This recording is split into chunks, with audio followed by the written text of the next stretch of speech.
салому дуруди бепоён ба кулли мухлисони барномаи дар шабакаҳои иҷтимоӣ. Фирдавси Хурсанд топ хабарҳои варзиширо бароятон мехонад. оғоз мекунем. ана дӯстону интизориҳо низ ба охир расиду одамони дар ҳаққи гол сӯхта ташнагӣ шикастанд ва ба чизҳое ки бовар надоштем иттифоқ афтоданд. реали шармандаро дидед? ҳоло ба ин мавзӯъ дар хабарҳои баъдӣ бармегардем, чун ин ҷо аввал бояд дар бораи касе ҳарф занем ки имшаб аз баргашти сатҳии худ дарак дод. ПСЖ ва Манчестер Сити марказитарин рақобати марҳилаи гурӯҳии дишабинаи Лигаи Чемпионҳо буд. ҳама аз ман сар карда ду пой дар як мӯза ба ғолибияти Сити овоз медоданд ва мегуфтанд ки Месси ва ду ҳамтои дигараш аз ПСЖ назди бачаҳои Гвардиола оҷиз хоҳад монд. аммо кор баръакс шуд. Гвардиола бо бачаҳои аз 100 миллиона зиёдаш назди футболбозони ПСЖ оҷиз монд. назди манораи Эйфел ҳамагон ҳам шикасти Манчестер Ситиро диданд ва ҳам голи аввалину беҳтарини Мессиро. дар дақиқаи 8 аллакай бозигари ПСЖ Идриса Гуе дарвозаи Ситиро шикаста кард ва то дақиқаи 74 бозиро футболбозони Манчестер Сити идора мекарданд. агар Ҷанлуиҷи Донарума намебуд, шояд дастаи англисӣ дар Париж дастаи ПСЖро торумор мекард, вале ба қавле садқаи dastoни Донарума ки ҳамаи фурсатҳои голии ҳарифро бартараф кард.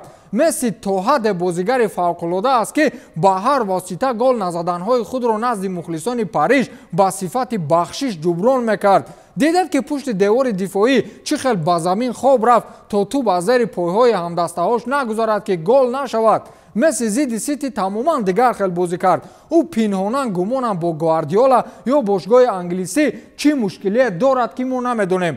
ӯ ба он нафаре монанд буд ки агар Манчестерро шикаст надиҳад, худро намебахшад. хулас дар дақиқаи 74 голеро зад ки ҳамагонро ба ҳайрат овард. аз як паси кӯтоҳи Мбаппе тӯбро ба кунҷи дарвоза равон сохт ва Эдерсон ҳам кӯшиши гардонидани онро накард, чун медонист ки ин тӯбро аз роҳ баргардонидан мушкил ва ё номумкин аст. дигар нагӯед ки Месси ба дарвозаи Метсу Лион чаро гол зада натонист. охир маро мебахшед, Месси бозигари сатҳи дастаҳои Лигаи Чемпионҳо аст. ӯ бояд ба дарвозаи Сити, Челси, Реал, Бавария ва дастаҳои ба ин монанд гол занад. охири кор ҳамин ки дар натиҷа ҳам ПСЖ ғалаба кард ва ҳам ниҳоятан Месси голи аввалини худро дар ин бошгоҳ зад ва онам ба дарвозаи Манчестер Сити ва бар замин ин голи зеботарини дидорро. боз медонед ба ин гол Месси чӣ дастовард овард? ӯ дуюмин бозигар баъди Карим Бензема шуд ки дар 17 мавсими Лигаи Чемпионҳо пайҳам гол мезанад. инро котиби матбуотии УЕФА дар твиттераш расонаӣ кард. баъдан аз Гвардиола ҳам пурсиданд ки голи Мессиро чӣ гуна шаҳр медиҳед? ӯ гуфтааст ки ин голи афсонавӣ буд. акнун Неймар даҳони бадхоҳонро пӯшонид. шумо қаблан дар мавриди муносибати нохуби Мбаппе бо Неймару Мессиро дар расонаҳо мехондед. акнун ин масъала ҳам бартараф шуд, чун Неймар баъди бозӣ аз утоқи либосивазкунӣ аксеро ворид кард ки дар он сегонаи беҳтарини даста Месси, Неймар ва Мбаппе ҳамдигарро оғӯш мегиранд. ана акнун барои бадхоҳон шах ва мат. Месси дар ҳоле мавриди интиқод қарор гирифта буд ки ӯ дар бозиҳои аввалаш дар ПСЖ ба задани гол даст наёфта буд ва ҳамтои ӯ аз Манчестер Юнайтед Криштиану Роналду дар аввалин бозиҳош хуб дурахшонӣ мекард. Месси фақат интизор шуд ки аз дастаҳои ба қавли воҳима голзаниро сар кунад, на ин ки ба қавли рӯзҳо аз какоита Ньюкаслу, Вестхэму, Янг Бойсу чумчӯи дигар. акнун меравем сӯи Мадрид ки он ҷо ҳоли ҳозир шармандадастае бо номи Реал кору фаъолият дорад. дар автобус саҳари баланд як бачаи хурд ҷониби дӯсташ гуфт ки Реал ҳамишав дар шериф буд бойдо тамошо кардӣ. ана ҳамон шарифу шериф гуфтагии ҳамон бачаяк имшаб Реалро дар Сантьяго Бернабеу бо ҳисоби 2-1 шикаст дод ва голи ягонаи реалиҳо бо услуби вақте зур омад худатро парто ба даст омад. Винисиус дохили ҷаримагоҳ шуд ва як бало карда пеналти ба даст овард. гуфтанеам ки Реалу Интер ба гумонам имсол аз гурӯҳ намебароянд ва дар марҳилаҳои плей-офф бозӣ кардан ҳаққу ҳалоли Шерифу Шахтиёр мешавад. инро ман гуфтаму шумо шунидед. Шериф гуфтани дастае аз Молдавия Реалро шикаст додан як тараф. шояд бовар надошт ки кадом рӯзе дар марҳилаи гурӯҳии Лигаи Чемпионҳо бозӣ мекунад. ба марҳилаи гурӯҳӣ роҳ ёфтан барои Шериф худ як дастовард буд, чун ӯ ҳеҷ гор дар таърихи фаъолияташ ин ҷо набуд ва дар маросими қуръакашӣ вақте Шериф бо ҳарифони худ шинос шуд, гумон ҳам намекард ки дар ҷадвал ба гирифтани ҳадди аққал як хол даст ёбад.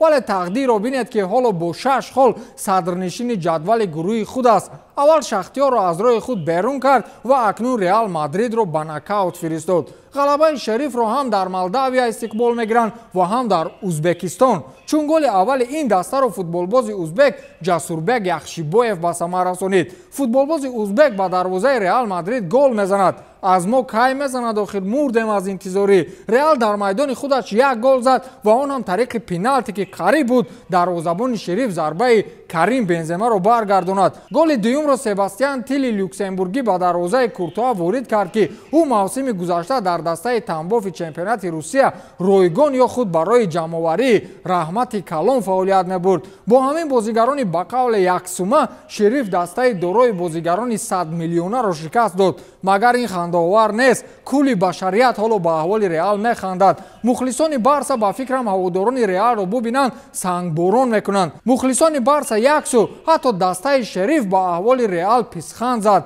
آنها بعد غالبیت در صفحه رسمی اینستاگرامشان رمز یا خود لوگوتیپ دسته خود را ماندند و بالای آن تاج رمز باشگاه ریال را گذاشتند. با قول خودمان با رمز خود توقی ریال را پوشانیدند و نوشتند که به شرح حال حاضر در گروه د یا خود آنجایی که ریال است شریف با 6 گل صدرنشین، ریال مادرید با 3 گل در جای دوم، در مقام سوم اینتر و آخرین شختیار با 1 گلی میستند. با مخلصان بارسا یک مصلحت: اگر بارسلونا یگان وقت هم که از گروهش نبرآمد شما انا همین شکست ریال مادرید رو در یادتان نگاه دارید و وقت بحث سر شد در حال به خاطرشان آورید. 3 توز 1 6 پگان می شود.